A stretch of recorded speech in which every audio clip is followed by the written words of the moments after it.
साथियों, दुनिया में युद्ध और अशांति से हमारे किसानों के लिए भी चुनौतियां पैदा होती है।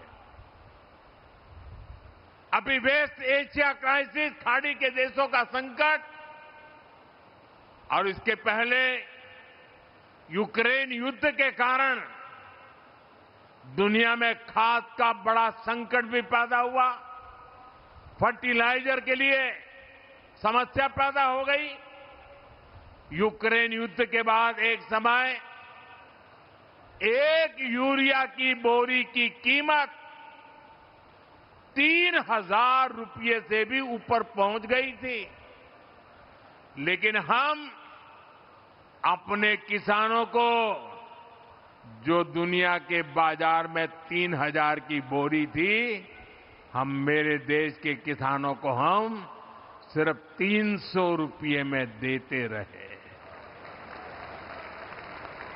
और इसके लिए खजाने से लाखों करोड़ रुपए खर्च करने पड़े।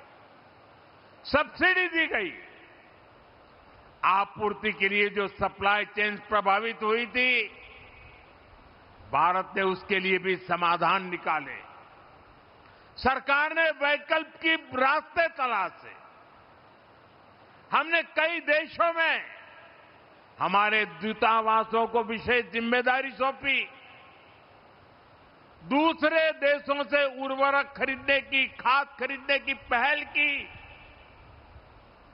आयात के साथ साथ हमने घरेलू उत्पादन भी बढ़ाया, उस पर ध्यान केंद्रित किया।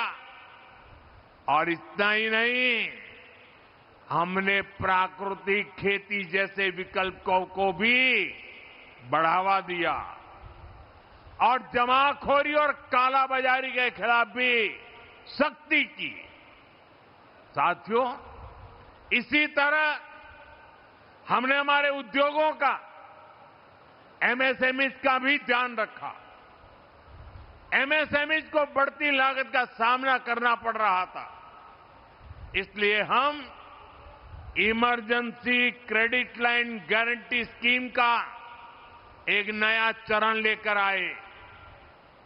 इस स्कीम के तहत बैंकों ने एमएसएमई को 20% तक का अतिरिक्त लोन दिया और सरकार ने एमएसएमई के इन सभी लोन के लिए 100% गारंटी, और ये मोदी की गारंटी है।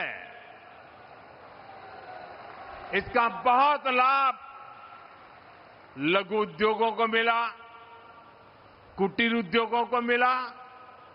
ऐसे ही अनेक फैसलों का नतीजा है कि आज हमारे छोटे बड़े उद्योग खुद को सुरक्षित महसूस कर रहे हैं।